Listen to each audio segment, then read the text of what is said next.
Aloha mai, I'm Rick Barboza. I come from Waimanalo, and I'm co-owner of Huiku Mauliola Native Hawaiian Plant Nursery and Landscaping Company. Also co-founder of Papahana Kuaola. A career in doing what we do is pretty easy, and if you have the passion for it. If a lot of times when you're in school, people like to take the natural history classes or the ethnobotanical classes because they think it's an easy A. And that's not the kind of mentality you should have when you're pursuing a career in this. I mean, for me, it's really easy because I'm extremely passionate about anything that has to do with Hawaii, natural history, Hawaii's culture. And that's kind of what drew me into it. It actually started off as a hobby. And from the hobby, I was fortunate enough to extend it into a career. So when I was at UH, my major was zoology because that kind of covered most of the biological sciences. And I started off as a marine biology person. And in marine biology, you had to learn scientific names of everything that you studied, from the fish to the limu to the corals, and trying to figure out how to remember scientific names was a challenge. But then once you kind of get the hang of it and you start to understand it, it kind of made it easy for me once I started to learn about plants. And with the plants, came into play because, I grew up in Waimanalo, and Waimanalo is kind of like the nursery capital of Oahu, and my interest towards native plants started to come into, came about because, we grew up surrounding ourselves with plants that we thought was Hawaiian, or that we believe or think is Hawaiian, like plumeria and puakenikeni and pikake. And once I found out that those weren't native to Hawaii, nor were they even Polynesian introduced, then I wanted to know, well, what are Hawaiian plants? Because and that is what piqued my interest in Hawaiian plants. And I always thought it would be cool to have some native plants at my parents' house. And being that we're in Waimanalo, just go check out the nurseries, buy some native plants. But nope, that wasn't the case. None of the nurseries had native plants, and if they did, they had naupaka or maybe some lehua. But there's a lot of plants out there that are native to Hawaii that most people don't even know about. And so when once I realized that nobody had any native plants, then I started reading on some books about native plants and plant propagation. And me and my friend Kapaliku Sherman, we both from Waimanalo, and we both took up Hawaiian plants as a hobby. And by trial and error, we figured out, and we're still figuring out to this day, how to properly propagate and maintain and grow plants, native plants. So Hui Kumaliola started as just kind of a hobby of mine and Matt Kapaliku Sherman's. We would go hiking, and we'd see plants, and we'd have our books with us, try ID the plant, and we'd, if they had seeds, and we would bring them down and try and propagate them at his dad's house. And his dad was really a key component to our beginnings because he allowed us to take over a lot of his yard to grow these plants. And then we also, being college students, we didn't have much money, so we had to, we would go to different plant sales being held by Lion Arboretum or Foster Botanical Gardens, and whatever spare money that we had, we would buy native plants and we would put them in the ground. And from there, that was kind of very important for us to do, because when we put them in the ground, we had to try our best to figure out how to take care of them and how to grow them. And when they would produce fruit or got big enough that we could take cuttings off of them, then we had to learn how to do that. And so it was really trial and error, but luckily we were still in college at the time. And later on, I was finishing up my senior year, and Matt was already in graduate school. And we had an opportunity to provide plants to a big retail outlet. And so we took it upon ourselves to be serious about the endeavor. And we gave ourselves a year. And we told ourselves, like, okay, well, we'll try this for a year. We'll try this nursery thing for a year. And if it works out, right on. If it doesn't, then we'll just go back to school. And luckily, it's been 13 years since I've been out of school. And I've, always thought about maybe, going back to further, my degrees. But we're pretty busy right now. So I'm pretty happy to be where we're at. This plant right here is called Akia. It's most known by the name Akia, but it's also called kauhi on other islands. And the botanical name is Wickstromia uva ursi. Not that important to us in Hawaii, other than the fact that this is probably the most, one of the most common or most used native plants in landscaping today. Because of its natural beauty and its hardiness. It loves hot, dry conditions. So it's a great plant for people that are into xeriscaping and trying not to use a lot of water.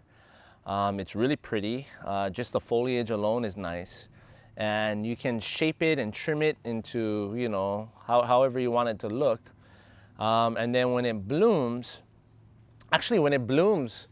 some people don't like that because the flowers are real musky smelling. It's not the most attractive scent to normal people, I guess, but for whatever reason, I'm kind of drawn to it. And maybe because I know that smells so well that I know that there's Akia someplace. But after the flowers are pollinated, and that's another thing too, is that the plants are unisex for the most part. There's some plants that have both female and male flowers, but for the most part, they're dioecious, meaning that they have one male plant and one female plant. And when the female plants get pollinated, they turn into these little fruits, and they start off green, and then they eventually turn yellow and orange, and then sometimes they turn a bright red too. And when they're covered with their fruit, they're really, really pretty. They add a lot of nice color. And then plus two, Hawaiians could use them for lei. They would string up the fruit to make lei, and then it was also used as a fish narcotic to help catch shallow water reef fish. But yeah, it's a tough cookie, this plant. To my understanding, the bark of the plant was also used for cordage. It has really, really strong bark, and it made one of the strongest it was one of the plants that was used to make one of the strongest cordages in Hawaii. And one reference even says that it can be used for kapa as well, because this is this particular species stays small, but there's over a dozen species that are native to Hawaii, and all of them are endemic, meaning that they're only found in Hawaii. And some of the species get to be over 10 feet tall and have, nice sized trunks on them that could be easily stripped. And so in addition to the cordage, the bark and also the roots would be, a bunch of them would be collected and mashed together, and they would actually put it into the water, and in areas around coral reefs where the secretion would go out and leach out into the cracks and crevices, and the fish would become intoxicated and more easy to catch. Another person also told me that they would take the mash of the bark and the roots, and they would add it to chum and actually have the fish ingest it. And so I guess that's an experiment that can be done today to figure out what would be best. Just don't eat it. The way that we propagate Akia here at Hui Kumaliola is off of the female plants, we're able to collect fruits. And within each fruit, there is one seed. Now, the seed produces, one plant, but we can actually take all of these seeds and then we'll plant them over here in the media, in the soil. And the type of soil that we use is, we use a recycled soil mix, recycled coconut coir, and we add a little bit of perlite, which is this white stuff, and it's just superheated volcanic rock. But what the perlite does is it adds a lot of aeration into the soil so that the plants, get some oxygen down to the roots.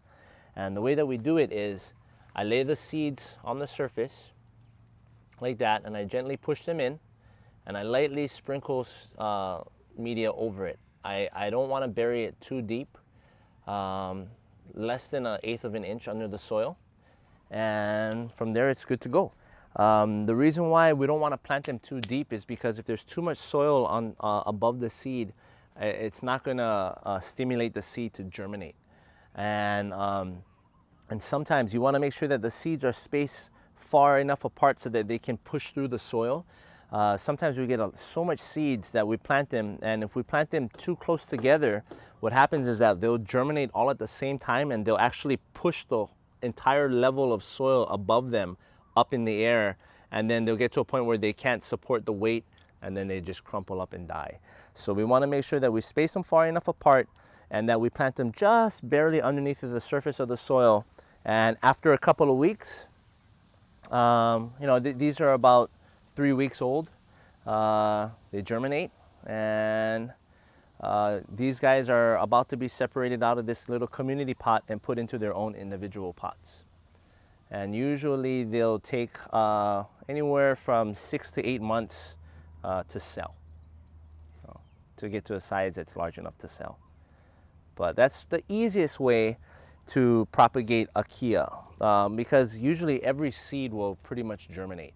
And even prior to us planting the seeds, we'll take all of the seeds and we'll do the float test in the water, where we'll put all of the seeds in the water, and if they float up to the surface, then they're no good. All of the seeds that sink are the ones that we use to plant. And then the second method of propagation of Akia is through taking cuttings. So you can actually take a little stem tip cutting of the plant. I usually keep mine below 5 inches, about 4 to 5 inches long. And then what I'll do is I'll actually strip off and pull off the leaves, and actually try and scarify a little bit at the bottom. You can see how some of the bark has ripped off. That's actually kind of good, because that actually will help to stimulate the roots to emerge out of the scarred area.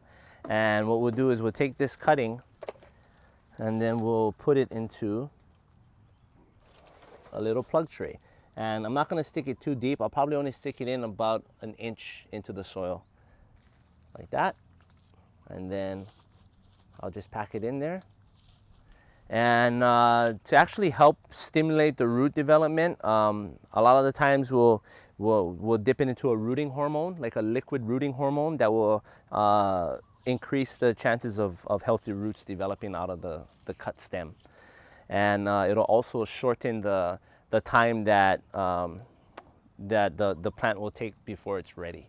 So if we don't use a rooting hormone, a lot of times more than 50% of the cuttings will actually die. And it'll take over 6 months for it to develop roots. If we use the rooting hormone, we'll get closer to maybe 70% of the plants will take root, but within 3 to 4 months.